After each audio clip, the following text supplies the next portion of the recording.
Hello, everyone.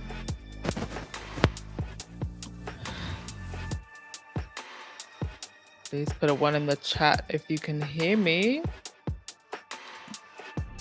Second podcast of the day. If you didn't watch our first podcast with the breaking news, you can go back and watch. I will be doing a follow-up and we'll be having another conversation now that the cat's out of the bag regarding Harry and Meghan's return to the UK. It was an absolute bloodbath in the comment section. In the podcast earlier today, a lot of you are just not having it. You're not happy. And you know what? I don't blame you. But like I said,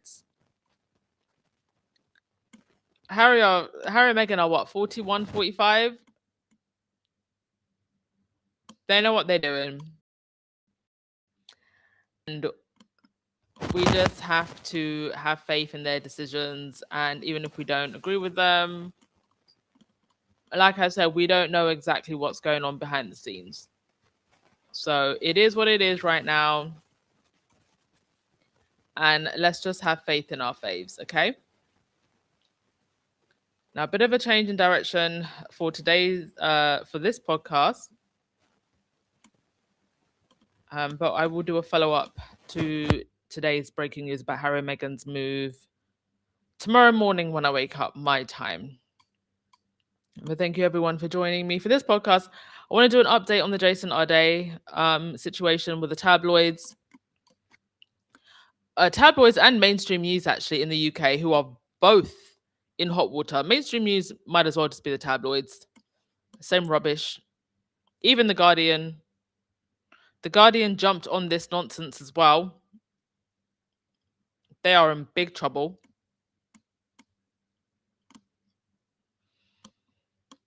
So let's have an update. Okay, we'll start with William and his news. And then we'll get on to updates about the Jason Arday's situation, because it's just shameful. It's absolutely shameful. You should not be allowed to hound someone to death. Especially someone who's caused no harm. And even today, people were questioning his life story and saying that he falsified certain things. Even today, it's coming out that he did, like they were saying that he lied about a marathon that he had done and some other charity stuff that he had done. And today, it's come out that he was telling the truth about it.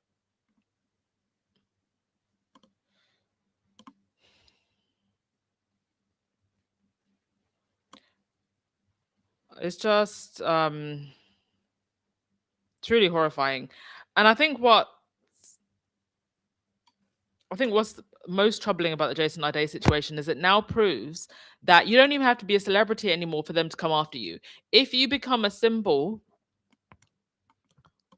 that can be used in this political zeitgeist that we're in, you can be in danger. And now there's stuff coming out about, Peter Thiel, this billionaire Peter Thiel, was backing this racial supremacist who was going after Arday. It's all just very dark and messy. Very, very dark and messy. Right, just give me a moment while I find this article regarding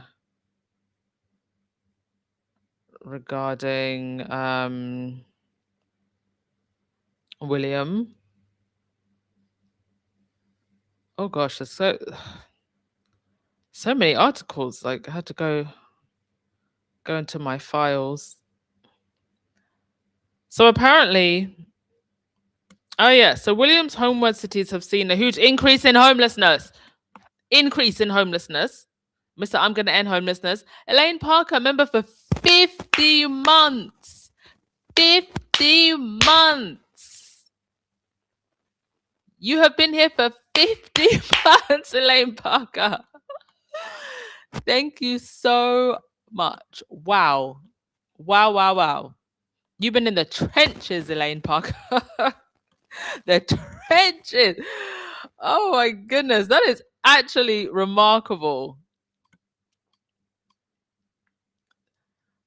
That's almost 4 years. I'm still in shock about Harry and Meghan.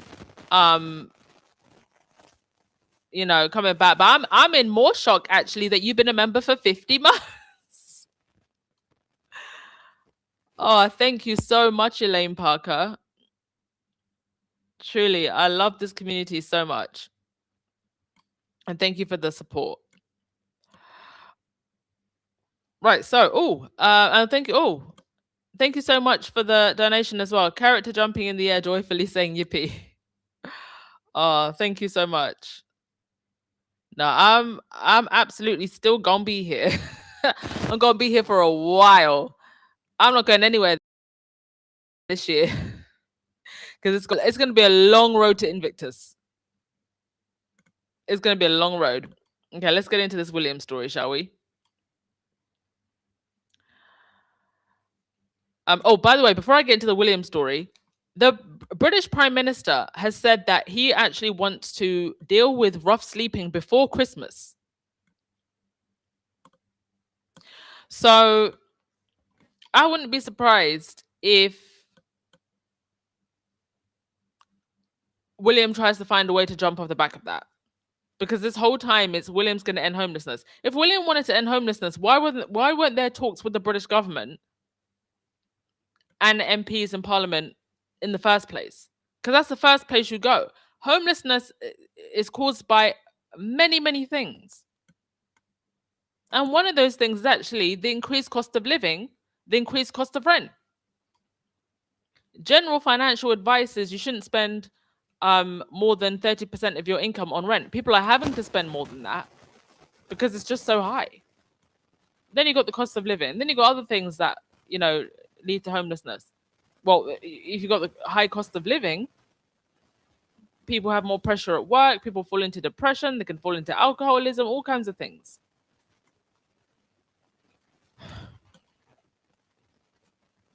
So it's not just about standing up and giving speeches, it's about government policy. So why weren't these conversations being had with the government? It's because William wants to look like a statesman and a savior. Anyway, in 2023, William launched Homewards, a small-scale project to build affordable low-income housing for homeless people or people in need. Homewards works in 6 cities and some housing has been built or is in the process of being built. If William had simply explained Homewards in the way in which I'm explaining it right now, this is from Celebrity, by the way, I think it would have worked out a lot better for all involved, as in describing it as a small-scale pilot program using Homewards as a model, which can be modified and adjusted before scaling up. Instead, William announced Homewards as the solution to end homelessness. And William presented himself as the savior of homeless people. Now it's blowing up in his face as 4 out of 6 Homewards cities have seen huge increases in either homeless populations. Huge increases in their homeless populations. So much for solving homelessness. So this from The Observer. Andy Berman is not the only one who faces a difficult task in pledging to end rough sleeping and tackle the UK's housing crisis. Homelessness is rising in 4 out of 6 UK locations, where Prince William has spent the past 3 years trying to show how the problem can be solved.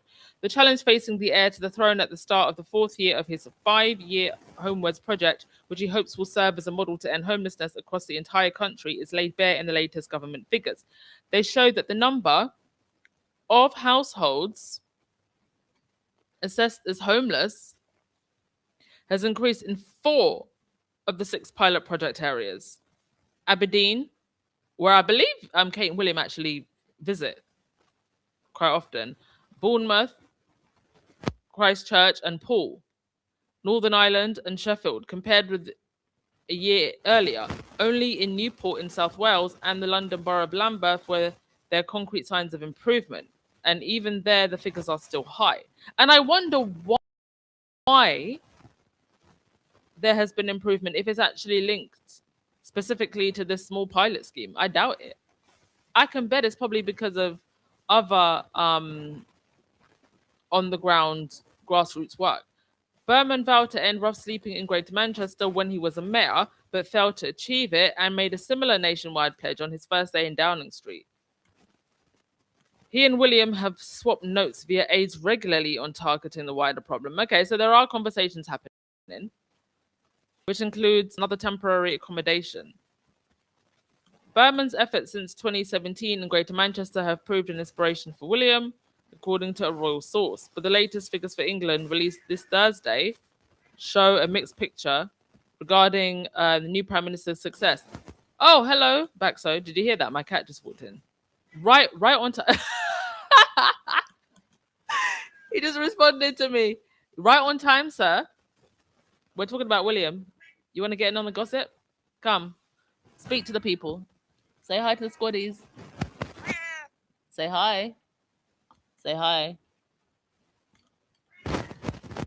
Oh! Oh my god. Okay. Give me a sec, folks. I'm gonna have to put him on his bed because he's coming and he wants my attention. Excuse me. Excuse me. Excuse me. Give me a sec. All right, time to put the cat on the bed. One sec. Oh, it's like having a toddler, a very furry toddler.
Okay, I've given him a treat and put him on his bed, so I think he's a little bit more calm now.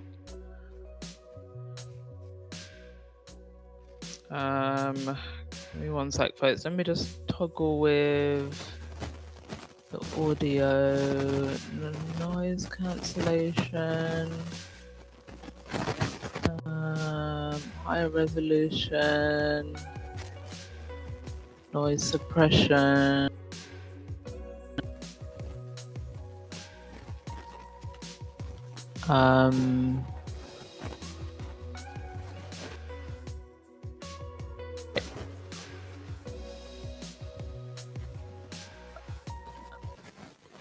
Okay, sorry about that. Let's continue. So William's aim is to help put each of his 6 locations on the path to ending homeless. Oh my! Listen, William has been wanting to end homelessness since he slept rough, and that was a while ago. Slept rough with his friend, or at least make it rare, brief, and unrepeated.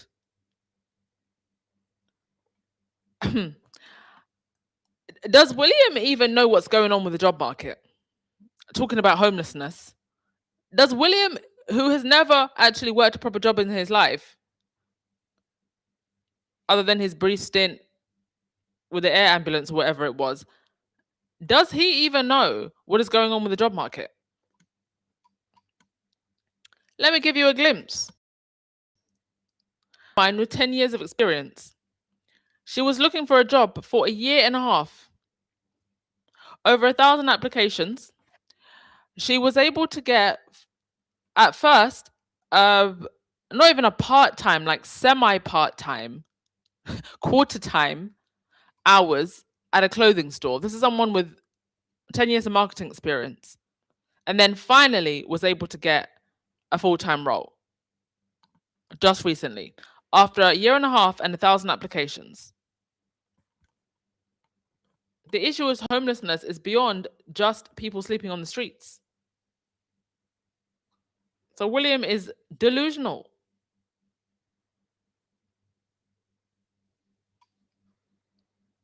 Yeah, the cat is boss. He came in because I'm sitting on the couch, sat on my lap, and then started. He does this thing where he nips with his teeth. He doesn't like bite, like proper bite. But when he wants attention, like I'm trying to actually get him to unlearn this behavior. But that's what he does when he wants attention. He starts nipping at me.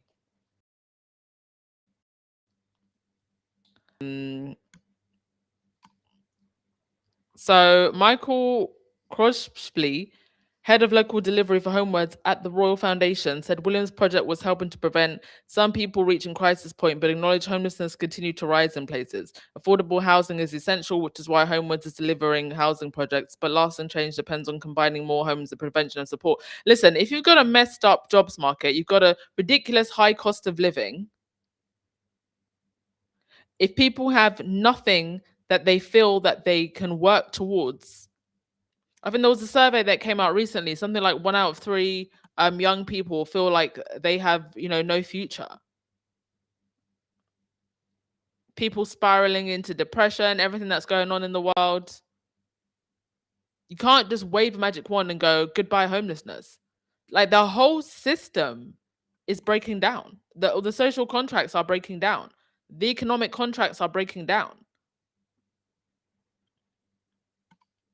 So to be honest, I think this was a very tone deaf. And from the very beginning, it should have just been, listen, we're gonna build this build these few houses, do this small pilot scheme that can maybe help, I don't know, 20, 30 people.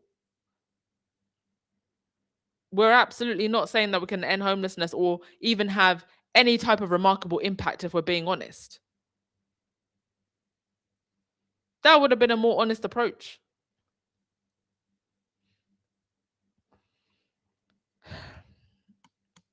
Obviously, William is not solely responsible for the skyrocketing homeless numbers. It's, as I said, the reasons why these numbers are being thrown in William's face is because William has spent years overpromising and under-delivering. I mean, on 2 occasions, William showed up to do that magazine company where the homeless people have to buy the magazine. I don't even like this organization and how it works. But if you're homeless, you buy the magazines from them with the little money that you have, and then you're meant to resell them at double the price. And it's a £3 magazine. People aren't even buying magazines anymore. But anyway, William showed up on 2 occasions. One occasion, I think he was even wearing a Rolex with one of these homeless guys that sells the magazines. Now, I don't even know where that man is. Bless him. Bless his soul. Trying his best. Has William managed to find that man a home? I mean, he used him twice for press.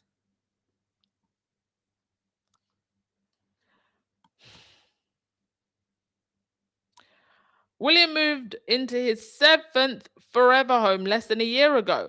Just a few months ago, he spoke about getting banks to share private citizens' data to predict homelessness and or illegally monitor people living paycheck to paycheck, as if we need AI to tell us why homelessness is happening. Mind you, the AI is partly why the homelessness is going to increase. Oh, make it make sense. Instead of using homewords to scale up in an intelligent way, William has treated this small program like it's a one and done thing for him. Remember this the next time William drapes himself in his homeless savior cloak. Listen, the next cloak William's going to be wearing is his coronation one, if the rumors are anything to go by. And he's going to have, or I hope he's not stupid enough to have, a massive coronation while talking about, I'm going to end homelessness.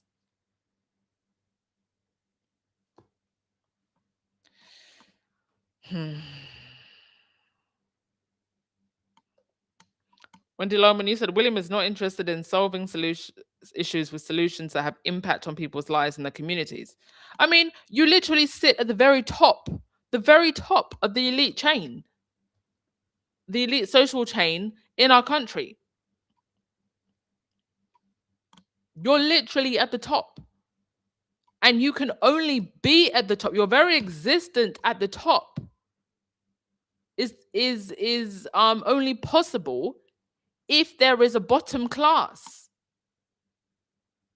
It is literally not possible for you to exist as a royal unless there is a bottom class. Because the wealth is concentrated to people like you. Under a monarchy, which United Kingdom still is. Unless you do what your Scandinavian cousins have done. And they don't get as much money anymore. And they all work. And that's why they've been able to still maintain a certain level of respectability. And people in their countries are generally, better provided for. But the British monarchy has done none of that. Instead, we're going to be paying more now in the sovereign grant while they're doing less and while we're down multiple senior working royals. And a lot of the minor royals that are left, they're all elderly. They're all retirement age or above.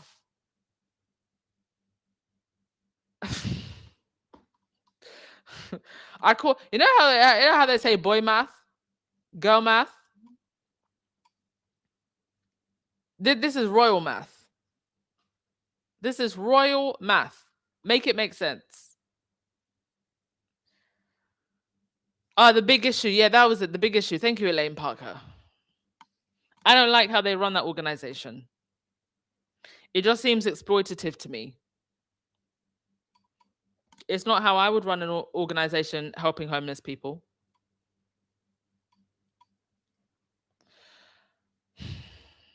Anyway, that's that. Listen, if a few people are helped from this homewords initiative, so be it. Good for the few people that get help.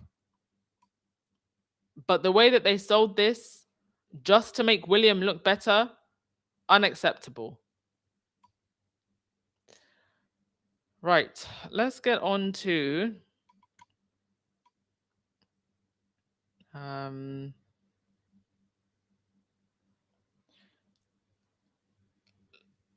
let's get on to this story with Jason Arday.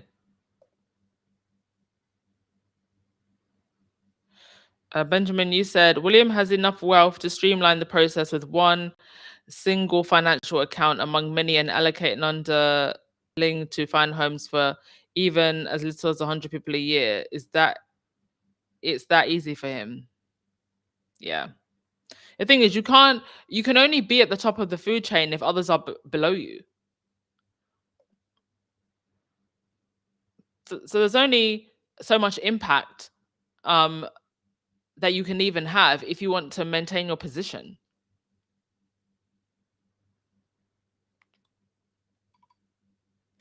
Okay, so one of the most disturbing things, and there are many disturbing things about this whole Jason Arday situation, is the Times were paying to amplify coverage of him while concerns grew about his mental well-being. So they were running ads.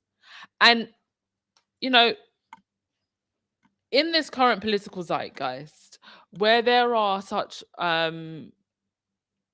strong racial tensions, we've seen with Meghan the way in which, if you are a person of color, especially if you are a black person, the thirst, the bloodthirst for ripping people to shreds, especially people of color who get into positions, of prominence, like Jason Arday was in Cambridge. And this image of this black man with dreadlocks in Cambridge and what that represented in the minds of bigoted people who do not like that image. And news outlets like the Times, the Telegraph, the Guardian, they all know that there is a bloodthirst for turning someone who becomes a symbol into this massive circus. They did it with Meghan, but with Meghan, it was almost like, well, she's a royal. They've it's not the first time they've done it to the royal, but you understood that there was a racial element to it. But she's a royal. She's considered a celebrity. Now the playbook has changed. Oh my gosh, Facts and 2 Cents. Oh my gosh, do you want to come up, Facts and 2 Cents? Would you like to come up? If you would like to come up, I will put the link just for you. If not, that's fine, but I'd love to hear your voice. I would love to hear your voice. Give me a sec, folks. Let me just I think my battery is going down. One sec.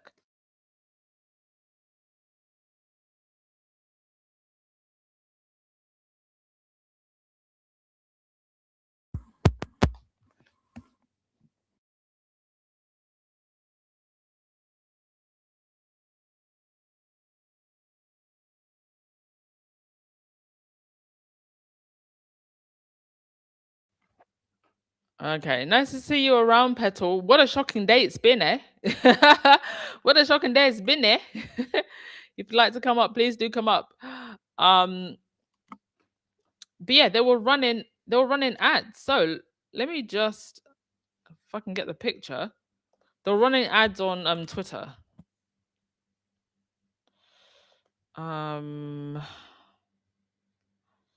Here we go.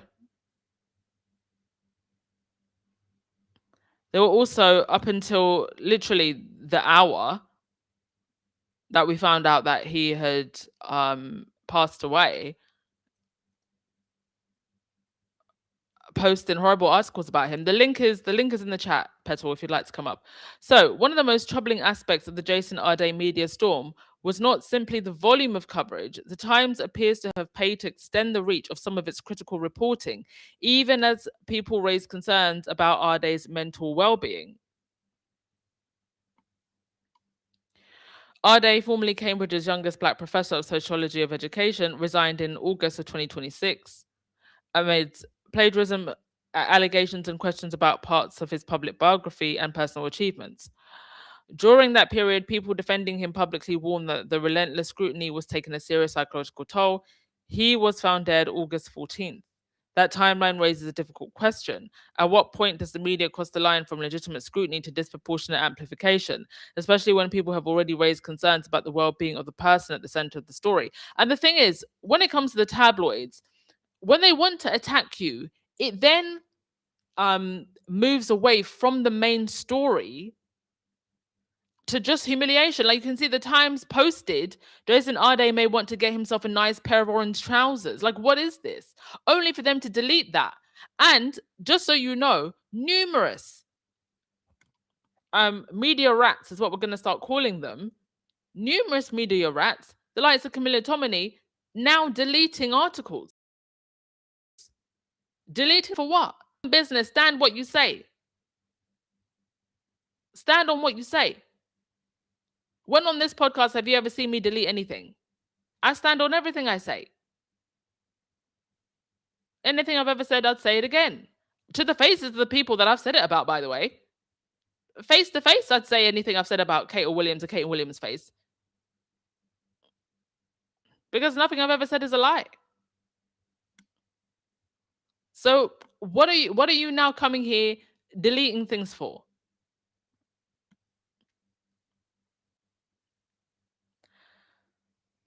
This occurred against a backdrop of very high overall media volume. According to News Corp analysis, they counted 249 distinct UK national media articles about Arday in roughly 22 days. News organizations commonly promote their own journalism via paid social ads. In this case, the promotions focus on critical reporting. No detailed public data on total spend, number of campaigns, impressions, targeting parameters, or duration has been released by the Times and the platforms. Now, what makes this even more disgusting is the possible links with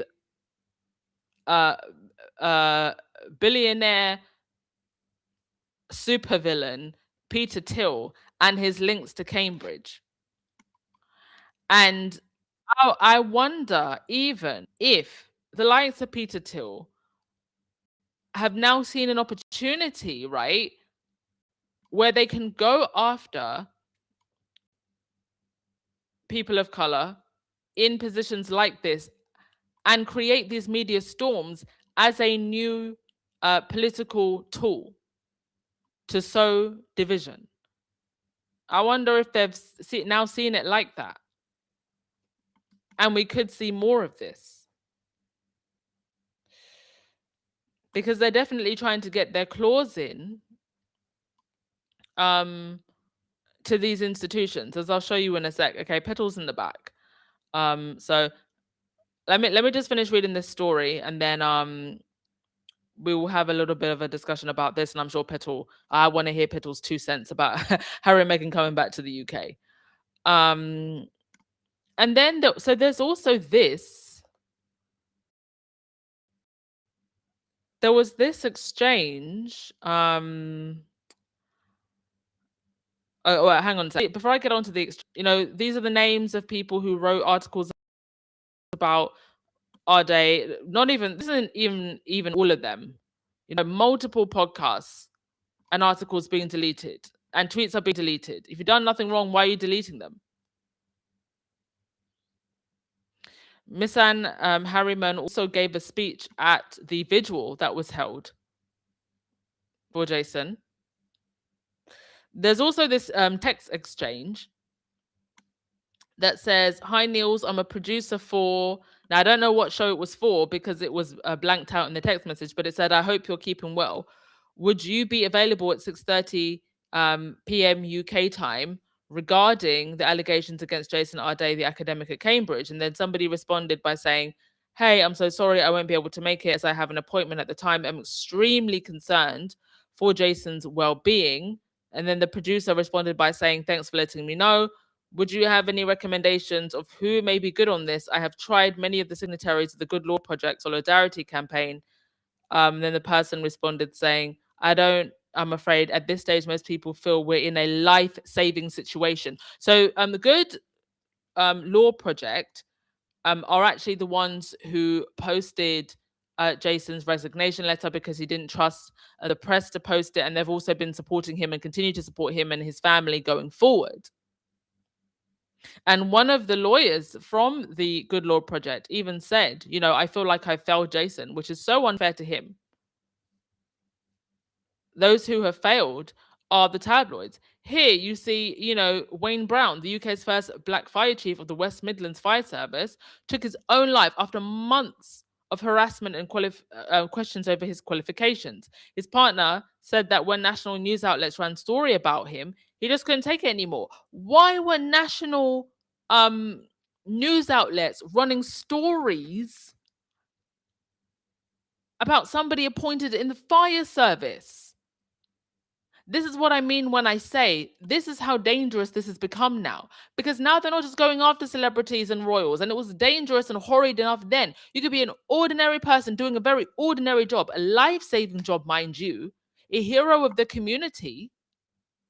and you become this tool of political division that they're trying to sow. This is where we are now.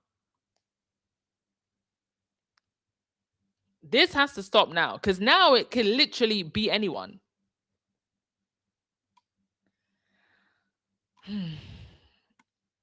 Arday also said that scrutiny was affecting him. In his resignation statement, he describes years of unrelenting scrutiny and personal attacks, and said the accusation, speculation, and commentary had taken around on him and those close to him. I mean, are we going to hear 249 articles now on all of the um scholars and people in education who have had all types of scandals? There are professors who are credibly accused of sexual harassment and assault, some of whom still have their jobs. Look at this, accused of plagiarism, and look at the two who were forced to resign. Only two people of color.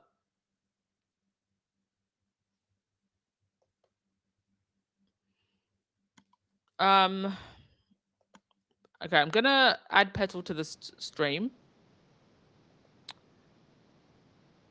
Yeah, hi Petal. Hello, and hi, squaddies. How are you all doing? So good. Lovely to hear your voice, Missy. How are you? I'm doing great. I know I've been away from YouTube and all things Yeah. Sussexes for a minute. I was off Mm, teaching. I teach during the summer. I teach a summer program, and so I was off okay. teaching for a few weeks, and so there was a lot of things going on, and also to thinking through where I want to go and what I want to do and all of those things. So there's a lot of things going on all at the same time. I just happened to all fall at the same time, wanting to Mm, change a bunch of stuff. So it's so funny. I'm going to be doing a podcast a little bit later on today. And so I saw yeah. you were on, and I'm like, I miss Anne. I have not really. Oh, So I'm like, let me jump on and listen. I know I'm trying to get it back into all the things that's going on. It's like, oh my goodness. well, you know what? You're coming back. Drama. You are coming back at a perfect time. Oh So, let's just get into it. my Like, gosh. what do you make? I'm actually, do you know what? I'm gonna clip your segment as its own video, so we Oh can my god. we can sidetrack a little bit from the Jason Arday story, because I haven't finished with it. But I have to get your thoughts because you're here. On Your thoughts, please. which one of them? Sorry, Jason Arday. No, on Harry and Meghan coming back to the Oh, UK. Harry and Meghan coming back. I wish I when I heard it at first, my I was one of my friends actually told me I wasn't online most of yesterday because yesterday is when my program ended, and so my brain was on teenagers. And so one of my friends told me, I'm like, oh, it's probably the tabloids and their nonsense again. She's like, no, the BBC announced it, and it's true. Because she knows I have the podcast and stuff. She's like, it's true, they just confirmed it. And then I, of course, jumped online and saw it. And so at first I was thinking, maybe the King Charles is maybe further on than they're saying. Because you remember when the Yeah. Queen was going through her thing, nobody said anything until after she died. And then we knew that, she had cancer and all of that stuff. So I was thinking maybe he is further along than, they're letting on, or, maybe he's not doing as well. And Harry Mm, want to be home, which look, I totally understand. But I wish I could say that I'm totally shocked. I mean, I was a little surprised that they actually went through it, but I'm not totally shocked, I have to say. mm. From what I saw when they were in the what is a a month ago, a month and a half ago, when they were on vacation. And my times are rolling into one. I'm sorry, I don't remember. But when they were on vacation in Europe, and then they went and visited, I I could feel sort of a shift. Mm. I could feel sort of a shift in, because at first it was like, okay, there was like the humiliation ritual, and I was thinking, okay, well, surely not. They're not going to go through it, trying to go, because after all of this stuff, why would you want to? And then, so Yeah. when they went and they had a great time, and then I saw Megan posted all of those photos, I don't know, I sensed a kind of a shift. So I I wish I could say that I am absolutely shocked that they would, but I'm not, because look, we follow the Sussexes enough to know that they will do what they want to do, and they would do the things that they feel right for them, no matter how Yeah. we respond to it. And I Yeah. think that's what freedom is. I think freedom is the ability to do what you want when you want to do it, and do what is right for you, no matter For what you. people think. That's what the Yeah. freedom is. And freedom is, even changing your mind and doing one thing, and then it's like, you know what, maybe I'll go try it again. And so that's Yeah. the freedom. And I think the whole big hubbub is, there is such a rigidity. I don't even know if that's a real word, but I think the British culture, and a lot of, especially the royals, is just very, very rigid. So things Mm. have to go the same way all the time. And when there's any kind of a shift or a change, it's like, oh my God. You know what I mean?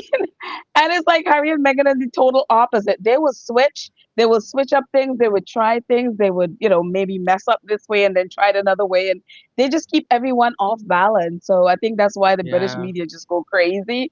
And I think that Yeah. all the two, that's what makes them so exciting. You just never know what they're going to do. Some Yeah. things I don't agree with, some things is like, that's what freedom is, right? Yeah. Do you know what? I thought about it more since morning's podcast. I think the reason actually I was so shocked was just because of, it seemed like this last time when Harry and Meghan came and they were with the kids, he never saw them. It just Mm-hmm. was still playing games. Where's Harry going to stay? And has he been offered a place at Buckingham Palace? And why is he seemingly still fighting for security? So with all of Mm-hmm. that up in the air, you just kind of go, oh, but wait, they are coming and they are bringing the kids then. Right. um and so if the institution are still playing games with them, how, at least from the outside looking in, that's how it looked. Right. I mean, I So could you just totally kind, see that. yeah, Yeah, I could totally that see that. But I think for me the shift was Harry. You remember when he first, obviously before he even got to the UK, there was all the hubbub with, as you said, with the palace taking, saying, yeah, or at least he was gonna stay at the palace, and they taking it back, and all of that craziness, and the security and all of that stuff. And then the day he arrived, he lost the case to the Daily Mail, and there was all of that stuff, and the Daily Mail yeah, gloating, and the press, and all of that yeah, stuff. Do you remember at the end of that trip, Harry walked out of there? You hardly heard anything about him losing a case. It was all about all the work he was doing. And maybe it's just the press that I saw. The majority of the topic wasn't about him losing the case. You would have never, if you didn't realize about the case, at least from the mm, coverage that I saw, you would have never even thought yeah, that, because he walked out of there getting just about everything he wanted, including meeting his father and bringing his family there, and nobody knew.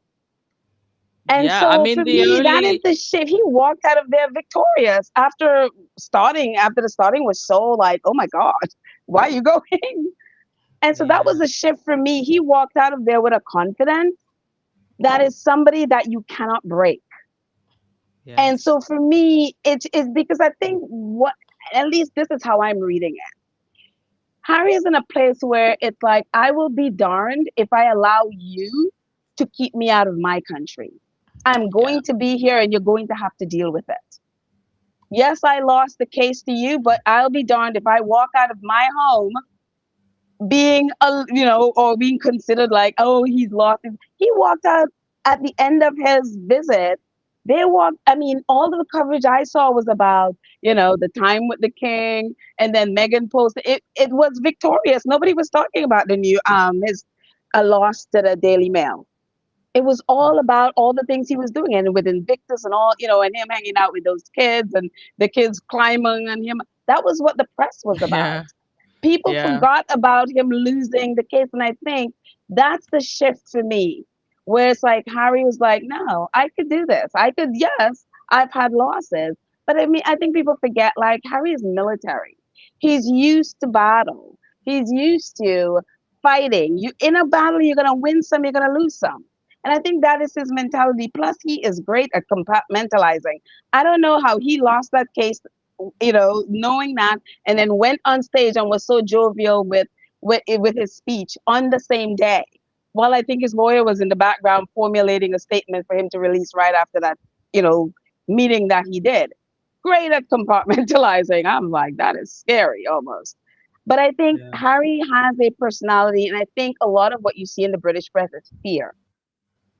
They're afraid of him because Harry is that, he has zero, I mean, I don't cuss, but you know what I mean, to give. Mm. And he knows they've said everything they can say about him. He doesn't care anymore. And so for Yeah. me, what I see is he is daring them. I'm going to bring my family here and you're going to have to do what you have to do. It's scary. 100%. It's a scary thing to do. But again, Harry's Mills, he's used to fighting, and that's what he's doing. And that's Yeah, how I I see think it. I think you're so right. Hi, I can see Karen in the back. Karen, I'm gonna bring you up in a sec because I I definitely want to hear what you have to say. Just know Karen ready. But to what you said, Petal, I think you're right. And when I think after I was over the initial shock, I was kind of like, you know what, this is this is the boldness of a lion to come back and Uh-huh. stare your haters in the Yep. face. And like I did Mm-hmm. say in my podcast this morning, Harry and Meghan are in a different situation than Totally. when they left. Mm-hmm. Completely different situation. Yep. And so we just have to trust. um Obviously, Charles has Invictus next. Sorry, Harry has Invictus next year. But you did mention something that people have been speculating: is Charles more ill than what they're telling us? Because even Camilla just did an interview where Mm-hmm. she mentioned Charles's illness, and Yep. like you said, when it was getting closer to the Queen passing away, they were very, very silent about it. And then Mm-hmm. Harry has also said um that he what was it he said in that ABC interview about wanting to be closer to his dad or something like that. Yeah, and I think he's mentioned something about not knowing, you don't know how much time his dad has or something like that. I don't remember his exact Yeah. Oh, quote. yeah. Yeah, it was. Yeah, Yeah. you're paraphrasing, but it was along those words as well. Yeah. Yeah. Plus William is like already putting his father in the grave. That is so creepy to me. I'm like, Yes, there dude, was all really? the briefing, all of the briefing. Yeah, why there's so Yeah. much like while you've been away, like William consistently briefing. What do you think of William? Do you know what? I'm gonna Petal, if you wanna just continue for like just carry on talking. My cat wants my attention. But I don't want to switch off the podcast. I don't want to switch off That's the right. I can hear it in podcast. the background. Yeah. So No, yeah, I you mean, you carry on yeah. you carry on talking, and then I'm just gonna mute and go and give him his attention, and then I'll come back. You just carry on. In Okay. fact, in fact, do you know what? I'll let Karen up as well, and you two can carry on talking while I go and tend to my furry child. Oh, Hey, okay. Karen. Give him some love. Hi, Hey, Karen. Hello. Karen. Yeah, Oh you my you go. Hi. goodness. I'm gonna go on This mute is for a a sec. voice. Okay. This is a voice I haven't heard in a long time. Hi, Karen. Hi. Is this better? Is this This better? is, this Oh my is. gosh, better. I think about you all the time and I'm saying, oh my, I haven't heard Petal for a while. Oh my I know gosh. it's been a minute. It's been a minute. Yes. So, You still have and you still have those pictures for me. I hope you're keeping it safe. Oh crap, I forgot. I am so sorry. My brain has been so in so many different places. I I need to know, and write that's that why I'm not down. rushing you, but please make sure you keep it safe because we're gonna It's need safe. it. It is safe. It is safe. Yeah. So Anne and I were just talking about Prince Harry and Meghan moving back to the. How do you feel about that, my dear? Um, listen, listen. This, this moving back to the UK and with their children is the Mm-hmm. most craziest thing I have ever heard. Unless there's some kind of a big deal and protection around them, it ain't happening. Okay, Mm-hmm. it ain't happening. Okay, and I'm not going to believe anything until I hear word directly from Harry and Meghan. Okay. Well, well, apparently their spokesperson has spoken to different outlets and has confirmed that is the truth. What actually is they said is that they are going to be moving there for a period of time. It's not going to be a permanent move, but they're going to be there. My thinking is that it also in the run up to obviously we know Invictus is going to be in Right. 2027. So in the Mm-hmm. run up to that, and I'm not surprised at that only because as we've seen the British press and part of the royal institution are really targeting Harry's charities. We've already seen them destroy Sentebale. And Uh-huh. so they have now started on Invictus, which Mm-hmm. we knew they were going to do. And Right. so I Mm-hmm. think Harry is smartened and is like, okay, I need to be closer to where the Mm-hmm. action is to Mm-hmm. protect my interest in Invictus and other charities. That's what I'm thinking Mm-hmm. as part of the reason why they have made a decision to do that.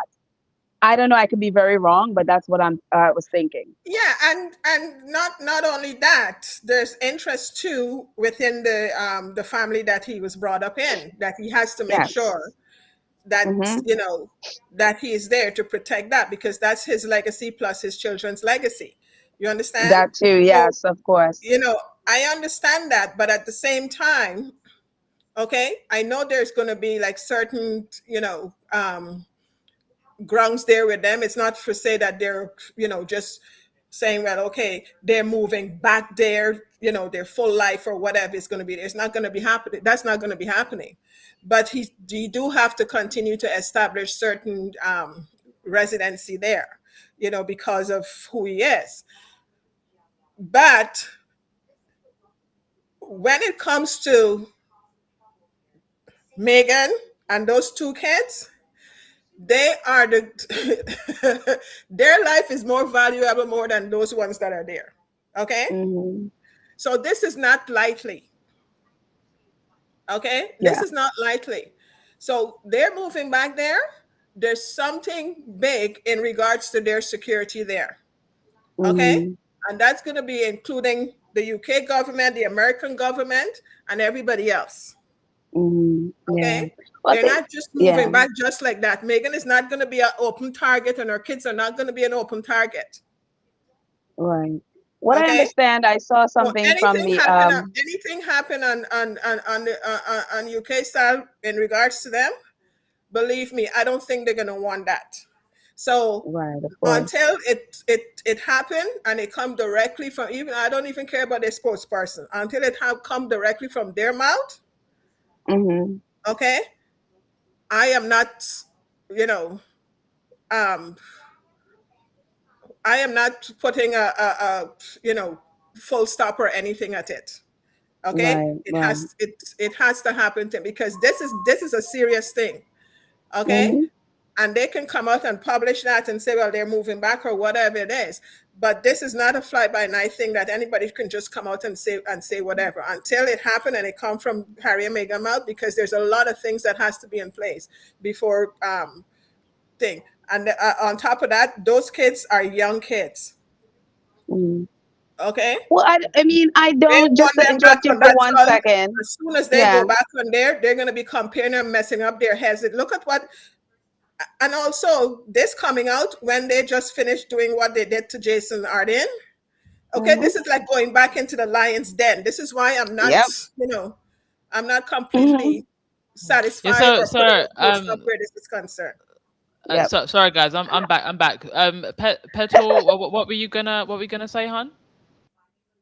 I was going to say because Karen was going saying that because of the seriousness of bringing your kids, especially, and I mean, one of the things I had to understand is like, look, Harry and Meghan are grown people; they're adults, and so there are parents who love their kids, and so I don't think they would make a decision like this without those things in place, whatever they may be. It may not be exactly what say the government providing security, whatever, but they are security. I would assume security in place. I know that I think it was the prime minister who said he would not speak about what the security arrangements are. So I don't think Harry and Meghan would bring their children there without some form of security and making sure that they are protected. I think one of the things I've had to do is to understand that these two are 45 and 42-year-old. I forgot how our Harry's age is, but they are grown people and they are parents and they have protected their children up until this time. So I had to really, it's like, okay, I love them and I want to protect them, but I have to understand that's their family, and so they would know better than I do as to the kind of protections that they would need to make sure that their family is safe. So that's how I have processed it, and yeah, And that's why I'm yeah, saying like I respect them a lot, and I don't, up until now they haven't been reckless with anything, and I don't expect them to be yeah, reckless with anything. Okay, yeah, they left there for a reason, and they left there for their protection. They also publicize for protection. Okay, that Oprah interview were supposed to happen. It was supposed to get it out there to the world for the public to know. It was supposed to expose the court cases were supposed to bring everything out to expose it. No, from the time Harry filed that court case, okay, that was already the winner. We didn't need had to wait for results. The main thing is that it was filed, it was public, and it's out there, and he exposed all these people behind it. That was the purpose for it. So, I heard you saying before, oh, since that court case, he's relaxing. Yes, he's relaxed because he did what he had to do and got the message out there. Okay, it was the public's court. It wasn't the court within the judge and all that stuff. It is the public court. Okay, this is why all this had to be out there. Everybody worldwide had to know what was going on, and over the years all these things has been coming into fruition. Everything that was said in the Oprah interview and thing, we live it live. Okay, the sex squad knows it best. Okay, and with what's going on with this professor, okay, we're also seeing the example, the comparison, the familiarity about it. Okay, we go back to Princess Diana's thing. So I'm not saying that they shouldn't go back to the UK, but I know that they're going to make sure that they have everything together, okay, for them to do that. So I'm not going to be reckless in saying, well, okay, you know, yes, I believe they're, going back or whatever. I want to wait until they say it from their mouth that they're going back, or when they do it, because that is when I'm going to be comfortable to know that I know they have all their ducks in a row and they know exactly what they're doing. Just like when they mm, left, just like when they left and they know exactly how their What? ducks in a row, know exactly what they're doing. Not until then, I'm going to be comfortable with it. Other than that, Well, no. let me just point out. Let's go back to Sussex Royal, right? So Mhm. this and what they posted back in January of 2022, right? So let's just go back to the exact statement when they said, after many months of reflection and internal discussions, we have chosen to make a transition this year in starting to carve out a progressive new role within this institution. We intend to step back as senior members of the royal family and work to become financially independent while continuing to fully support Her Majesty the Queen. It is with your encouragement, particularly over the last few years, that we feel prepared to make this adjustment. We now plan to balance our time between the United Kingdom and North America, continuing to honor Mm-hmm. our duty to the Queen. So, this was Yep. even in 2020 when they were leaving, even after Yep. everything that Harry and Meghan Mm-hmm. had been through, even after all of the bullying, even, we know at Yep. this time, maybe even before this, is when, Meghan was having suicidal thoughts, but it was Mm-hmm. still in their statement at the time. We plan to balance our time between the United Kingdom and North America. So Hmm. Yeah. I think that regardless of what the tabloids and the absolute some rank people in the British public say about Harry and Meghan, particularly about Meghan, I think as far as the couple is concerned, they always did plan to balance their time between the United Kingdom and And I Mm-hmm. agree. North I fully America. Yeah. agree. I fully Mm-hmm. agree with that. And as you read it there, it was an open-end statement. Okay. And like I said, I expect them to do that. They make that statement. I expect them to do that. But the United Kingdom is not just England. You understand what I'm saying? Mm, Because they had also planned to go to um, what's that place? They had tour, right. right? It was Canada. Um, New It was Zealand. Canada. What's that place where they had met before they left? They had tour there, okay.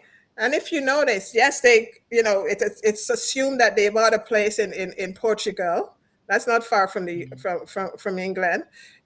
They've been making strive in Australia, right? mm, And they have why can't I remember that place? Because she went there, she made a speech. They were inviting them back, and it's one of the places that they were thinking of going to, as well too. Okay, so it doesn't necessarily that they have to be in England itself, right? In order to have the status and keep the status that they need to have, Well, and these, I don't. Wait, you hang on a know, minute. I don't think Mm-hmm. they have to be there, but I think at the end of the day, it is Harry's home. It's yeah, Mm-hmm. children's home. I yeah, do think that Harry of his children to know where they came from. And I do, as much as it may annoy us, I still get the feeling that there's a part of Harry, especially, and that still wants to serve the monarchy, and Meghan being a supportive partner, will support her husband, whether we find that annoying or not. The funny thing with this is Harry is not anti-monarchy. He's never Yeah, been anti-monarchy. yeah. He's He's not. anti how they have what Yeah. they've used the monarchy to do and how it's hurt people, and it's not it's not basically there to serve people. Yeah. Harry's never been anti-monarchy. Yeah. He's anti how they do those in gray suits, what they have used the monarchy to do, and Hmm. how evil they have been to his mother, to them. That is what he's anti. He's never been anti-monarchy. yeah. Yeah. But I think you guys are getting me wrong. So I have no problems with him no, I wasn't talking about serving the what you said. monarchy I'm and so stuff. sorry. Yeah, Yeah, yeah. my I was just concern. responding to her. I wasn't. Yeah. Yeah, my concern is the safety and the mental state, okay, and the mental bashing of what happened to people, okay, in that Yeah. place. I don't Hmm. have any problems with them serving the monarchy or whatever. But when I'm saying you're going back into the lion's mouth, it's like you're away from that. You're in any other country. These things are still happening. Once you're in that lion's mouth, those people get away with whatever it is that they need to get away with over there. Mm. Okay? You were Yeah. in I there mean, and it was happening. Nothing you can do about it. Even you're out of there, there's still nothing you can do about it. And there's people who are not even in your status are still going through this kind of stuff. mhm. Okay? One of the concerns that I have, and is when it comes to those two little kids, and I know they protect their kids and all that stuff. Okay, but this cycle, because they did it with Harry and William when they were growing up, just pinning them against each other and all these different stuff. Okay, this is a cycle that's gonna, because they even want to still do it as much as they're in the US, still do it with William kids and Harry's kids. Okay, Well, at this point in time, can I just say, to be honest, like I know that the British tabloids are what they are and they've been what they are and they show their asses all the time. But I think we would make a fool until they are here, because as I think one thing is, and it's unfortunate that this didn't happen, when Meghan was at her worst point, and it hasn't happened up until this point. But remember, the last of the courtiers that I think was causing a lot of the issues is now gone. So I think we should just wait and then see exactly what the big mainstream press do and say once they get exactly, here, that's my whether or point. not the Yeah, tune actually changes. I mean, it could go either way. Maybe Charles finally rails them in, or not. And if yeah. he doesn't, I think then we can definitely have a and conversation that's then. and that's right. basically that's basically my point. That is my, that's why I keeping my reservation where that's concerned. And I said until it happened, then is when I'm going to be, like, open, more open, and I guess more involved with it as a positive thing. Right now, I am just keeping my reservations where that's concerned, because you know with all the stuff that's going on, and this whole thing just didn't just affect Harry and Meghan. It affected us, of what they had to be going through with all the stuff that was coming out. Okay, it Yeah, but affected it I affected did say, so our mental Karen, state as well too. It affected but our Karen, mental state as well too.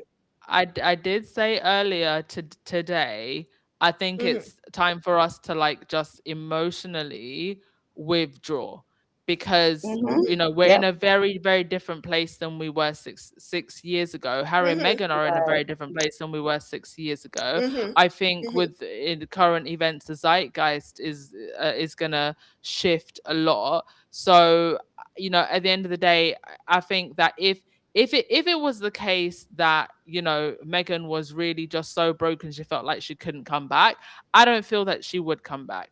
If it was the case that there weren't certain things in place that they feel, okay, we're going to be safe enough, I don't think they would come back. As much and listen, I personally don't think it's a good idea. I don't. But I am also very aware of the fact that I'm not a fly on the wall. I'm not in this couple's house. I don't know what other, things are going on, between them and the palace. So I think whatever we feel about it, we just have to just let the weeks and months and year go on. But Petal, I just wanted to, because I think Petal wanted to say something. Did you want to Oh go no, ahead? I was totally going to back on what you said. I think one of the things that I've had to learn to do is understand. Oh, my voice is going. No Understand that worries. this is not my life. Yeah. This is not my family. They don't know me. I don't know the ins and outs of their relationship because I'm not in it. I'm on the outside looking in. And I had to learn my place Mm-hmm. and understand that this, even though it's, you're looking at it and it's like, yeah, there are elements of what is going on that does affect as a Black woman and how, as Black people, we are treated in the media. We have to learn to understand, to learn one, our place, and understand that this is their life. This is the choices they're making. I don't, they don't have to, I don't have to agree with anything that they do, Mm. you know, and we have to learn to pull back and learn to, and it's like, no, we sometimes, like for me, sometimes I get so emotional, like, oh my God, you can't do that. You can't do that. It's like, no, it's not my life. It's their life. They get to make the choice as to what they can do or want to do with their life, whether I agree with it or not. No, And if I yeah. and that is that's I mean, even with children, you have kids, you have to learn to let them go. And one of my friend, she explained it to me as a parent. She's like, it's watching your heart walk outside your body, and knowing that someone could stomp on that heart and there's nothing you can do. You know what I mean? And you have to let them go through the hard times. You have to let them fall. You have to let them get hit in the head sometimes to learn and grow, and trust that what you have put into them is enough to help them to survive, and you be there on the sideline cheering them on and hoping that they're making the right decisions. And it helped me so much to really learn my place in someone's life and someone's decisions, and to see like, okay, it may not be the decision I would have made, but they made it for a reason. Let's see how it works out and hope for the best, you know? And so Mm, that's the thing that has helped me yeah. with Harry and Meghan. Because I know, look, I've been since, Archie's baby shower. That's when I came into this whole thing. And so we've all seen and we've all lived through the horrors sometimes of what is happening. But I think, again, I've always had to tell myself, no, these are two grown people. They left that country. They've done exactly what they said we were going to do, built a life in another continent, became financially independent. As you read that letter, their thing is we wanted to have go back and forth between the US and the UK. And they're doing exactly that. They're doing it may Mm-hmm. not be the way I would have wanted it. It may not be, but again, I am not in their life. I'm not in there every day. I'm not in you know, I don't know what goes on in private in their lives. I'm just on the outside looking in, and I've had to just trust that as two loving parents and two spouse that love each other, that they wouldn't put each other in danger, that they wouldn't put each other in situations that they know that they couldn't survive. Harry and Meghan have survived. Look at all the things they've survived, and they are in a very, very different place from when they left the UK. They are stronger. They are doing their stuff. Are they going to make mistakes? Are there going to be things that don't work out? Well, of course. That's just life, But I think for me, I've had to just be like, you know what? Let's just let them live, and let them live their life. Let them go through the rough patches. Let them go through the hard patches. I'll be there supporting them and encourage them along the way. But that's just life. Theirs just happened to be on a bigger platform where everybody, is like, oh my gosh, what's going on? But I've had to just Mm, let go and just let them. It's like, okay, that's where they are. Let's see what they do with it. And so far, they've done great.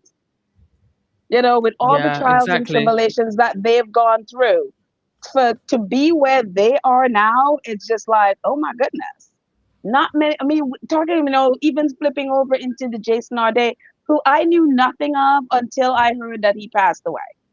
I knew Mm, nothing. I'd never heard of this person before. Nothing. And again, I was sort of out of it, you know. And to see Megan has been what they've done to Megan. This is what going on 10 years or more, mm, and to see what to see her be able to survive such an onslaught and still standing, and to see it's just, again, we don't know people's vulnerabilities and all of those things, but part of me feel like this could be their time going back to fight, to going back to be like, no, I'm going to stand up to what, the press. Honestly, we can be, I'm sorry, just, switching a little bit here. I'm going to be done in 1 second. no But worries. I think with all the stuff going on with the press and what they've done to Jason O'Day, they literally, again, drove this man to unalive himself, as they did with Carolyn Flack, as they did with so many others. And I think, yes, the press is demons. They are literal demons. But I think the British public has a lot to answer for. And I've been saying this Yes. so long. The only reason why the British press is able to do what it's been doing is because it's enabled by the government, by the royals, and by the British people themselves. There's no 100%. accountability. Yeah. And I'm like, how can you continue to read these newspapers when you know it's the very newspapers that is people to unalive? Why are you reading it? Why are you sharing it? Why are you clicking it? Every time you pick it up and you buy it, You are basically paying them to abuse your people. Mhm. You every time you click and you share, it's the same Mhm. thing you're doing. I don't care. Mhm. They don't care if you hate their article. They don't care if you love it. They don't care what your feelings are. As long as you click on it, that is what they need, your attention. And as long as you're paying attention to it, that is what they need to keep going. So the British Mhm. public has a lot to answer for. One of the things I tweeted the other day is like they were talking about how many people showed up for his vigil and the vigil that they had. I'm like, I wish you all of these people had showed up when he was alive. All of these people had Mhm. showed up and called out the British press before he died Mhm. and not waited for them to cause this man to unalive himself. This is not the first time. It's not the second time. It's not the third time. You have these vigils, and then everybody goes back to, oh, let me pick up a Daily Mail or go click on their article or the Mhm. Telegraph or the whatever. And I think Mhm. that accountability, I mean, Harry and Meghan, I mean, this, especially Harry's put himself out there to at great expense to warn the British people about this exact same thing, and they didn't pay attention. In fact, a lot of them chose the side of the Daily Mail, who Harry just lost the case against, and now here we are again. So my thing with this is like the British people have a lot to answer for, along with the government and the royals, who completely give the press a pass. And look, Yes. it just it's really amazing to me. It's just the apathy that is throughout the entire community there as to what is going on. You feel sad for a day, and then a week later the press is right Yeah. back doing what they do. When is it going to stop? Oh yeah. I mean, I remember when, when the flowers started piling up outside of Buckingham Palace, and people were literally getting into fist fights, with the paparazzi and the tabloids. I'm like, but were you not picking up the same tabloids, just days and weeks before? So, Exactly. I think as a nation we really need to address, why is it, like, what is it in our mentality that draws us, or at least the tabloid reading portion of the public, and it's big enough that it creates a demand. What is it that is people to just enjoy this bloodbath and humiliation? It's this, it's the serf mentality, Mhm. which I believe is the sociological term for it. When you want to beat down people who have worked their way up to the top, and they become successful, but then you seem to just completely ignore those who have gotten to the top literally just because they were born into wealth. I mean, if I really do think another issue that we have is that the poor and working class are so removed from, the wealth, the luxuries of the aristocratic class. I think there's an element to which they're just so removed from it. They're so in their, Mhm. in their little bubble. They don't realize, like, and if they were really to see, these people, they live completely different lives from you, and they really Right. don't care about your well-being. I wonder if that would, make a difference, because I just don't understand how you can put the likes of the royals on such a pedestal, but let somebody work their way up to the top, and the Sun newspaper and the tabloids start writing about them and gossiping about them. Now you're all joining in to beat them down as well. I don't even understand it. It's like and it's this way of like keeping people in their place. Mhm. Well, you from there, I have a question about that. I mean, do you feel like it is a people feeling like they're not worthy of the success? There's like Can I get? Mm. Can I because you're say not a something? citizen, you're basically a you know what I forgot what the Can word I is. say something? Go on, Karen. Sure, go ahead. Yeah. It's funny that you touched on that point, Petal, but this is something that I had to come to terms with way back, like a couple of years back when the Harry and Meghan story started and stuff, because, it was bothering me that the truth is coming out, and we can see it as educational people and stuff like that. We can see right from wrong and stuff. And for some reason, we have this set of people that just doesn't get it. They don't understand it or whatever it is. And for me within myself, I had to come to terms with this is a societal problem. This is learned behavior. This Mhm. is generational learned behavior, systemic behavior, and the way that the people of, I'm sorry, but the people of England is supposed to be thinking. Okay, they grew up in this kind of mentality, and this is why Mm. I find a lot of them don't feel that, especially in the lower class, they don't feel they're good enough to rise up to this thing. They can have Mm, all the education in the world, the best education, because I always thought that, they were, such educated people. But when I see this stuff started to come out, I couldn't understand it. Like it disappointed me, and I mm, couldn't understand it. So, and then I realized this is habitual. This is a learned behavior. This is where they're supposed to be. This is what they're being taught that their classes are. Okay, Yes, it's a mm, class system. and mm. it's like a Right. gossip. And if you look at the tabloids and stuff, okay, and putting out this information, you look at the society there. The society is basically built on gossip. You understand what I'm saying? On falseness and gossip. If they don't Mm, have that in their life, and that's what the tabloids and the press and these papers, that's what they feed them with. And then it built into their system. So the more they get into getting these stories, these fake stories, it's something that keeps them going.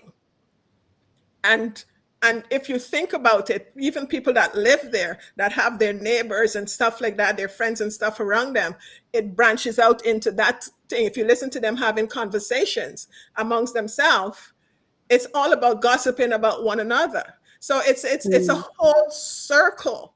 And it's something that, and this is why the tabloids and stuff are able to feed this, because this is how they keep them going, and they keep the society, the they keep their society so enclosed in this.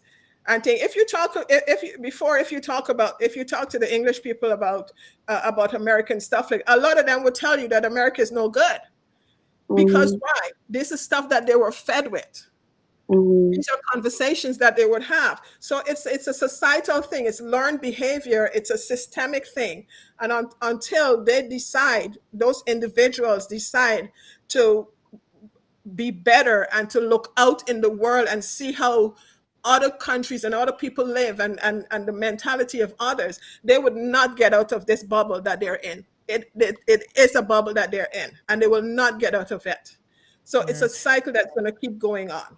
And And let and me and I want to mention because we talked earlier about, Harry and Meghan doing this thing. Believe me, I would never ever say that about Harry and Meghan shouldn't not do stuff. Okay, we're talking about our opinions here, and this is a journey that we came on with Harry and Meghan. We know how it started.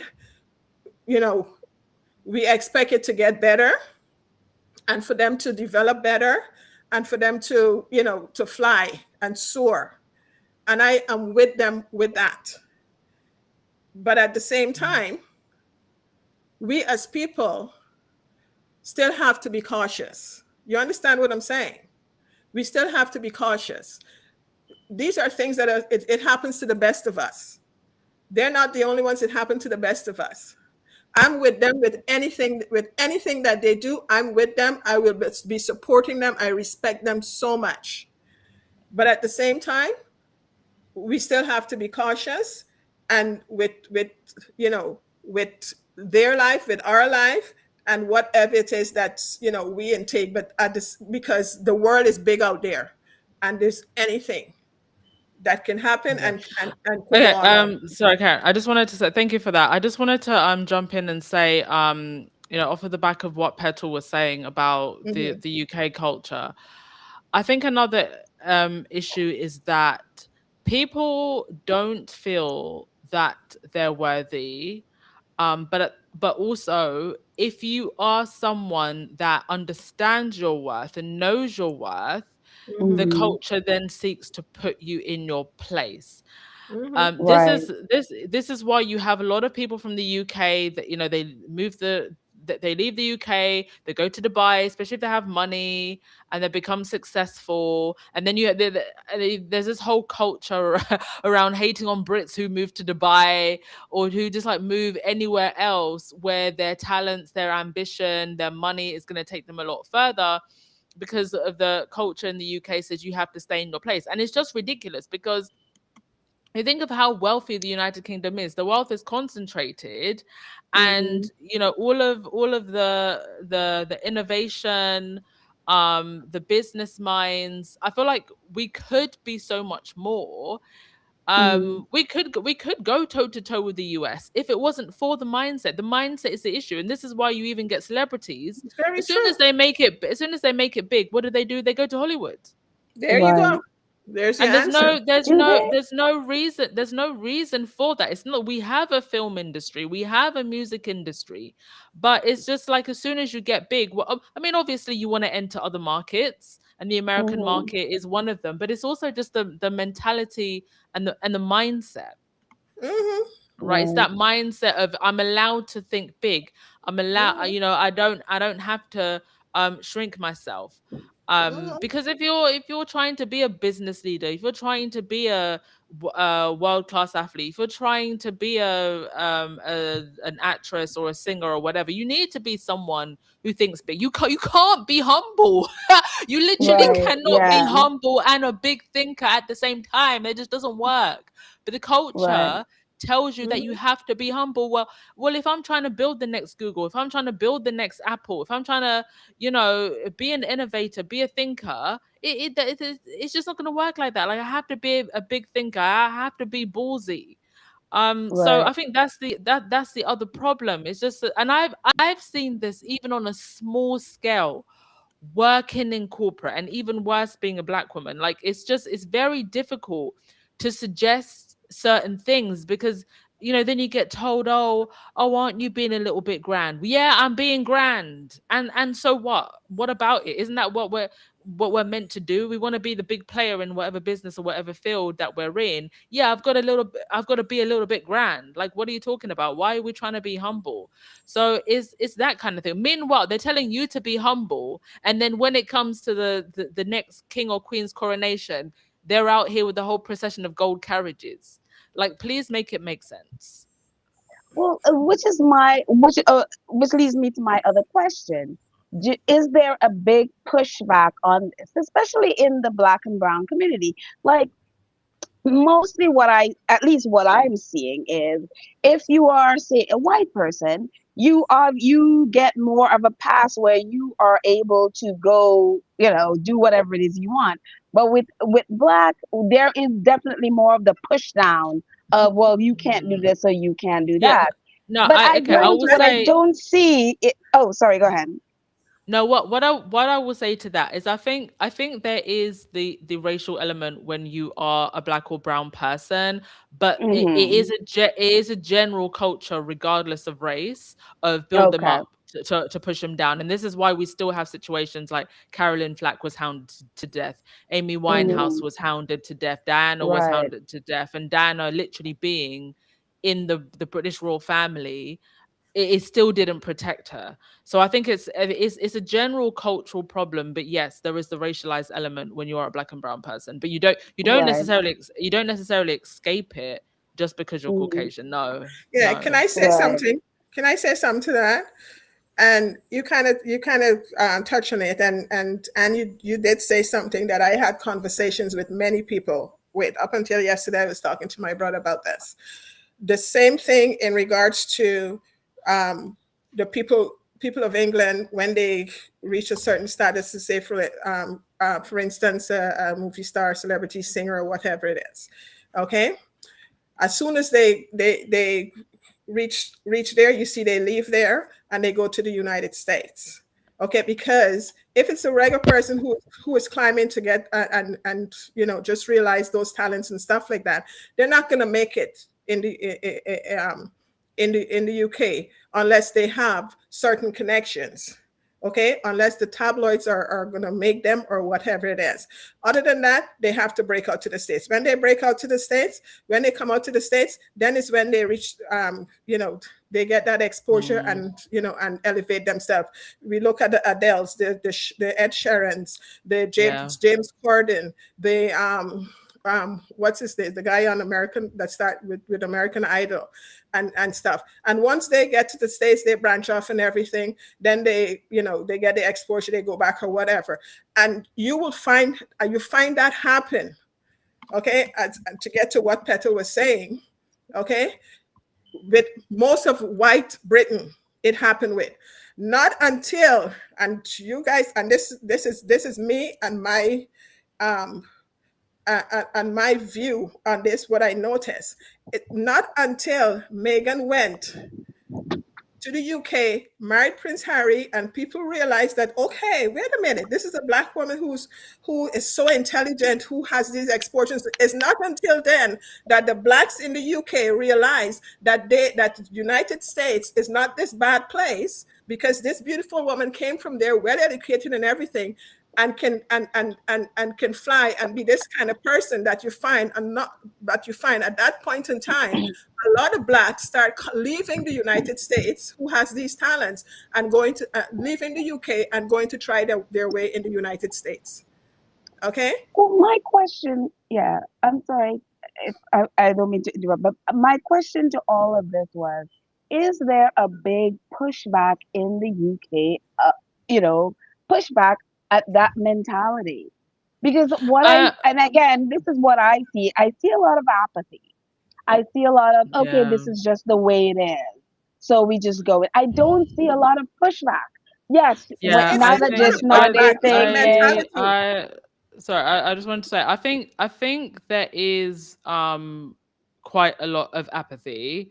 And I think it kind of comes from this um get kind of just like get along with it, keep calm and carry hmm on yeah, type of culture. I feel that maybe going forward, and actually with this whole Jason Arday situation, I have to say this is probably the most pushback I've ever seen. I have to say, and yeah, I would have to say, maybe yeah. the winds will change, but I also think it's that mentality of wanting to um still be in close proximity to power. Because if you look at, for example, with the Conservative Party, or you've never actually seen so many people of color, in that party. I mean, the head of the Conservative Party right now is a black woman, Kemi Badenoch. hmm She's Right. Nigerian. And then you had, Rishi Sunak, who was I think he's not South, he's Central Asian. He's Yeah. of Asian heritage. The prime minister as well. So I think there's this hmm kind of like, well, if I abide by respectability politics, I'll get my position, I'll get my place. I think you also have it in the United States, but I think there's also just more pushback in the United States. Right. Yeah. um so I think there is a bit of a culture of apathy, and just go along to get along. Don't ruffle any feathers, because you just don't want to draw attention to yourself, because if you do draw attention to yourself, well, we see what can happen to you. Yeah, that's kind of what I see. Because I remember Sussex Squad podcast when they were doing their podcast. We were talking about this way back then. This apathy where, I mean, I remember even trying to get people like black reporters to speak out against what the press was doing to Meghan, Yeah. and literally been told, oh, they can't because their jobs would be in jeopardy. Yeah. And we And had this whole conversation way back then. if you even look at some of the black reporters on daytime TV, like they're kind of like fence sitters, or hmm sometimes every now and again, like they'll say kind of something shady about Harry and Meghan, or they just Yep. like won't push back as much. And the thing about that is because again, back in the day when I was doing it with Michelle and Tina, contacting British reporters, is because there's no support. They're like doing it, you know, one would want to do it on their own, but then there's no support from the others. It's like everyone is afraid to say something. And so, but what we were trying to get them to do, like, how about you guys all say it together, all get together and do it together? They refused. They flat out refused because there wasn't the support that was needed to push back against this mentality. And again, for the Black and brown community in the UK, if you're not pushing back, they're going to keep doing this stuff. It's the same in the US. I mean, if we don't join up together and push back at it, nothing is going to happen. This is going to keep going and it's going to keep going. And Yeah. again, the apathy is what concerns me. Again, yes, there is right now this definitely this pushback with Jason, and I do. I mean, I don't expect the that board that supposedly holds the media to account. I don't think they're going to Yeah. do anything. And I think it comes right back down to the people. The press can only do what they do because the people buy what they're selling. If you stop buying what they're selling, they will not be able to sell anything. They will have to close down. And it's Yeah. it's trying to get people to understand the power that they have, within the simple act of spending. I don't know how much the newspaper are in the UK, but how many couple dollars you're spending to pick up a Sun or a Daily Mail or whatever. That is power that you're giving away to them. And you're basically rewarding them for their bad behavior. So why would they stop? Yeah. If I were them, I wouldn't stop if I'm getting rewarded for abusing people and making money. I mean, they would not stop. And I think people have to, but I think they've so brainwashed the public into believing that this is what they need. Hating other people is what they need. I think it was, I don't remember who said it. It was the press will make you hate the victim and love the abuser. Yeah. Yeah. I mean, Oh, that's the the power they quote have. from They Malcolm do. X. Malcolm X, thank you. Yeah. They would make you, I mean, and they have so conditioned a part of it's the same with the right wing in the US, the MAGA movement. They're so conditioned by the press to hate the victim and love the abuser, and they don't realize it until they are personally affected by it. Then they're like, oh, wait a minute. Hmm. By then, they've already elected their abuser to run their country. Hello, America. you know? And I think it's kind of the same thing here. And that's why it's not changing. People not understanding the power of their choices, Yeah. And so, yeah, it's very sad to see. But I hope this fire that's there with Jason. I mean, you remember just a couple months ago, they tried to do the same thing to Misan Harriman. Remember? I don't know if you remember, they were trying to take down Misan Harriman Yes. what is that, 2 months ago, claiming he's Yes. anti-Semitic and all of those things. They were literally trying to destroy this man. Yes. And they seem to have actually backed off from They him have, from a while. I yeah, don't know. I don't be- know what kind of caused that for them to kind of take off the. because a lot of people in the Jewish community also stood up for him. A lot of people around the world, a lot of celebrities, a lot of people in his community, a lot of people, I mean, tons of people started going after the press and calling them out for liars and also reporting them for the lies that they were telling on Nissan. And thank God he is as strong as he is, and he had the community around him to support him and stuff. But they were literally trying to do exactly what they did to Jason Ade. They were trying to do it to Misan Harriman, Mm-hmm. you know. 100%. And yeah, thank God for the community that he had around him that really pushed back on the press and had them back off. But again, it takes the people. The institutions that are in place right now are not going to protect. And situations where Prince Harry literally put himself out there, where what I saw, the people, regular people, they were supporting the Daily Mail over Prince Harry. And that again goes back to Malcolm X's quote: "The press will make you hate the victim and love the abuser." 100%. I mean, So I couldn't anyway, stand that stupid um Paul de Cray who was the former editor of the Daily Fail, you know, Hmm. coming out of his cave and giving a whole speech and just making himself look stupid, to be That honest. was so And for creepy. what? I For know he what? was Like, so creepy. honey, I was like, what do ew. you even like, why are you here? And this is how you know, like, they really hate Harry Hmm. for standing up for himself, because it's like, how many people even really know who Paul DeCrate is? How many of them even know that he's the editor of the Daily Fail? How many people could actually, name him in a room? Like, they wouldn't even know who he was, but he had to come out here and give a whole rant after Harry lost his case, and it's just like, Harry's just keeping it moving, and so is Meghan. It's Right. like that court loss never even happened, to be honest. Right. Exactly. But the thing is, people need to know who he is. That's the Mm, problem with it. They're hiding. And then that's the whole yeah. problem with just suing a newspaper as opposed to suing the reporters themselves. Making sure they are part of the suit. If you're going to sue the outlet, sue the reporter as well and the editor. So people know who they are, because they're just going to hide and they're going to do it to somebody else. People need to know Mm, who he is, like they know who Murdoch is. You know, they need to know who they are so they're exposed. And that's why someone posted a list of all the reporters that wrote all these articles against Professor Arday.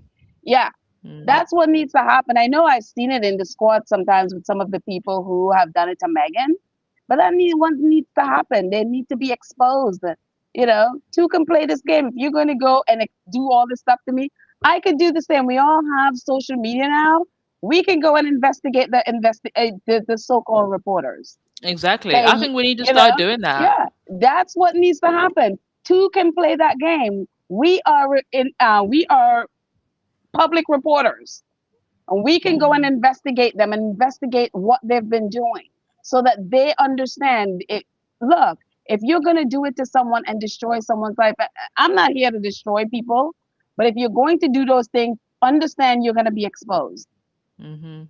and you're not going to get away with stuff like that. So yeah, it's really, really sick to see stuff like that keeps happening.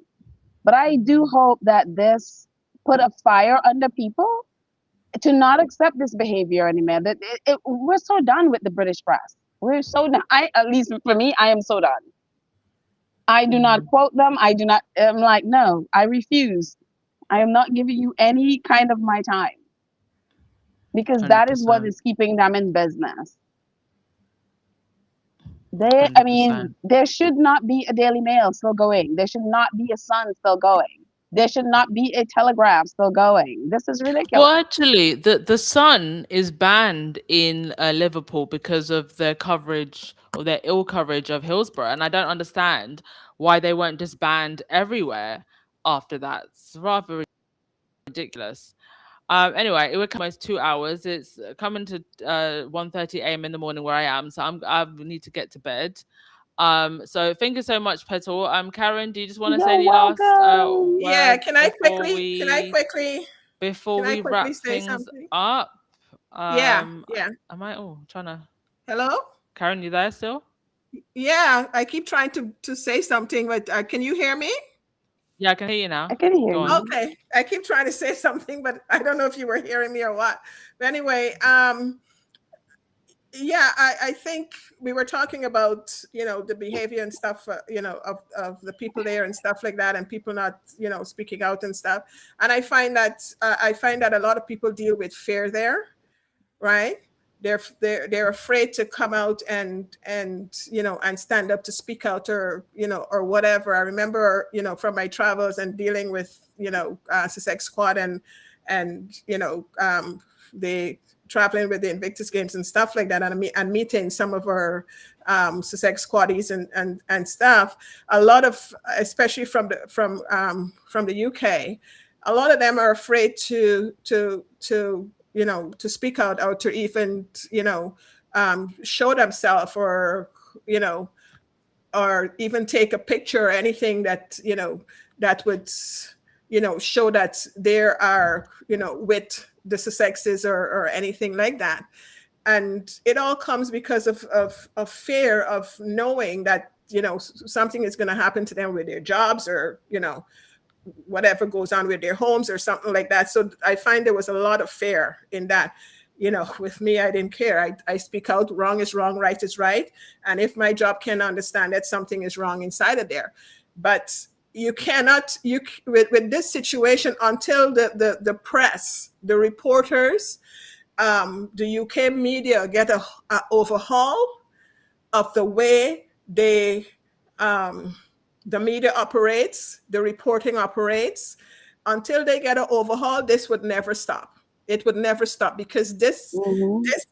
this is the way they do things there. This is a systemic thing. This is how they feel that they're supposed to feed their society.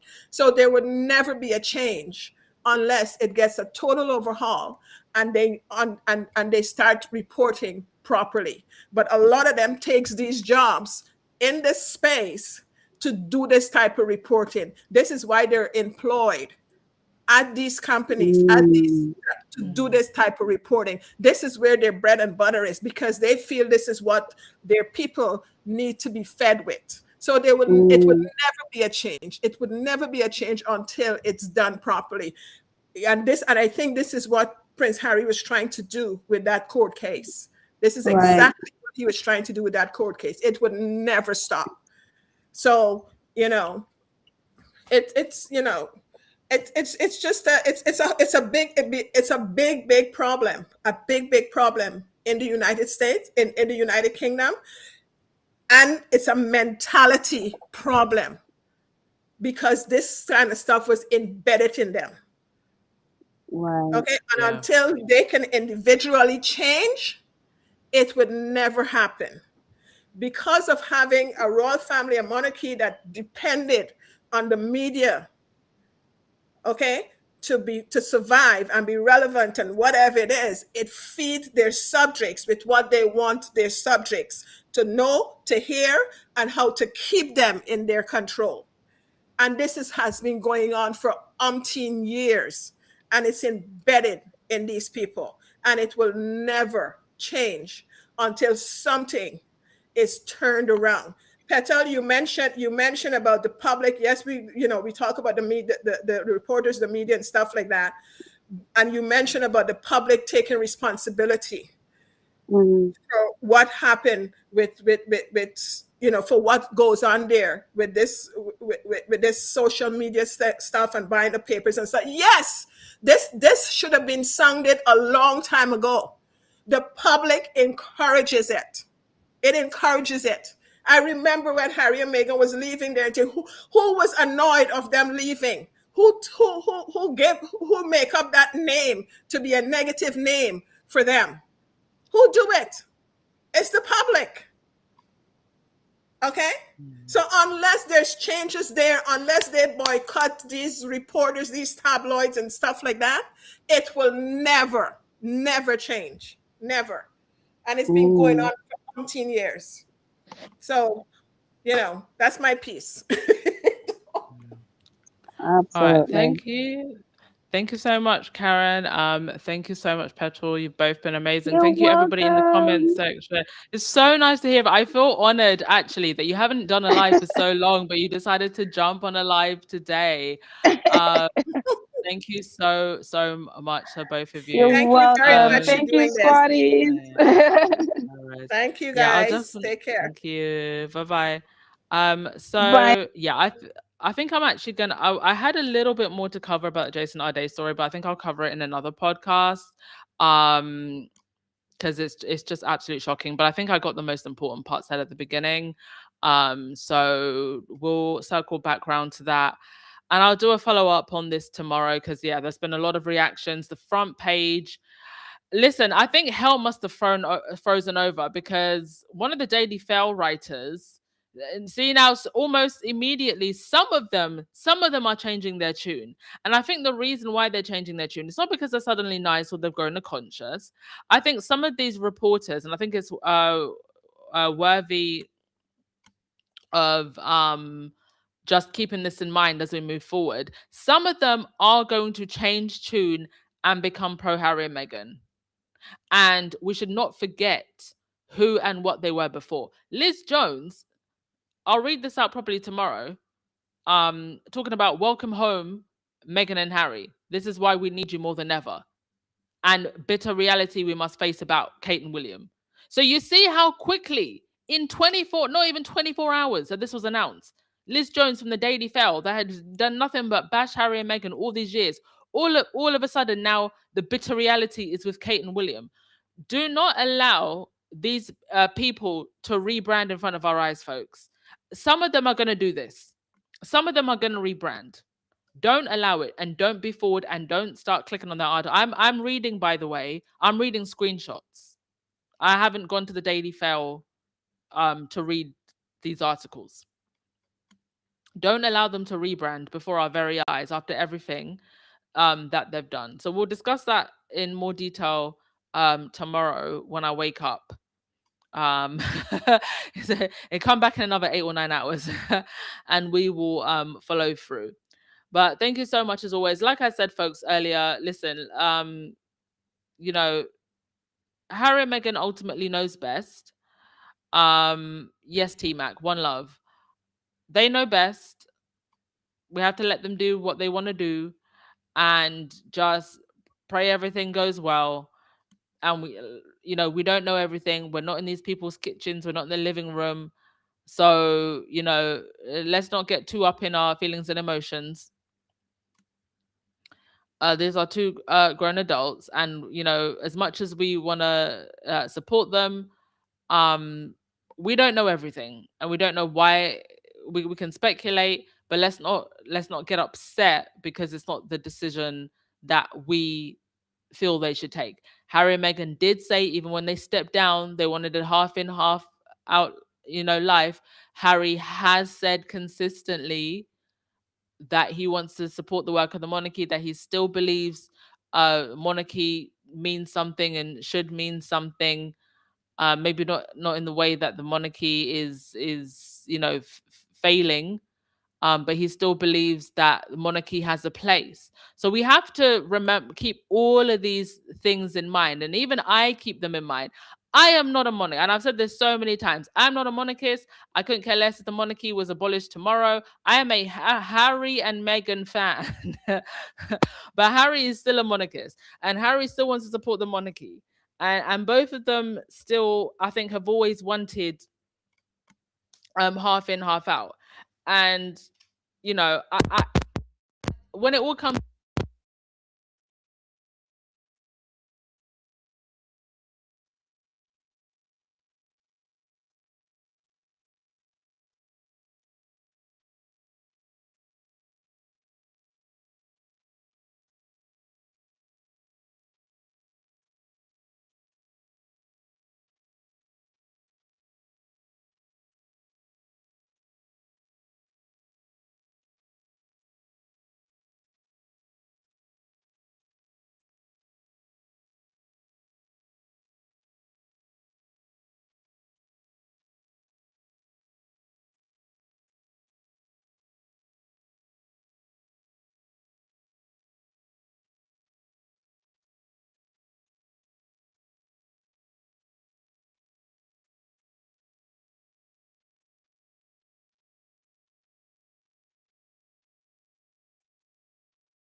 uh,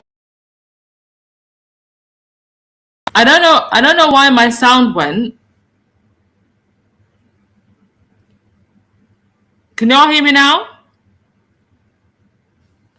Can you hear me now? Oh, that's so annoying. Hang on a sec. Adjust. What's happening with the sound? What is going on with? Hang on a sec. Can you hear me now?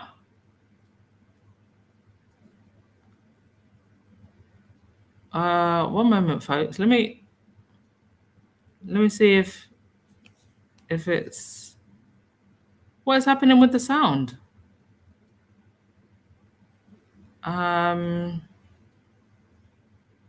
Okay, you can hear me now.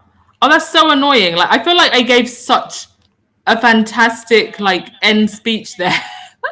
Oh my god, I don't know how much of that you even heard. That's so annoying that my sound went. So I don't even know how much of that you heard, but I hope you heard enough of it to get my message that, when it's all said and done, we've got so many positive things to look forward to that Harry and Meghan are doing. Meghan's show, whatever it is they're investing in, whatever it is they're producing, Invictus, as ever. We've got so many things to look forward to that is the most important thing and that we should be focusing on. That's the point I was trying to make. I don't know how much of that you even heard because I gave a whole finishing speech there and apparently the sound decided to go out. But I hope you heard enough to get my point, okay? All right. Have a lovely day, everyone. Deep breaths, no stress, no bother. And we'll circle back round tomorrow, okay? See you soon. Ciao.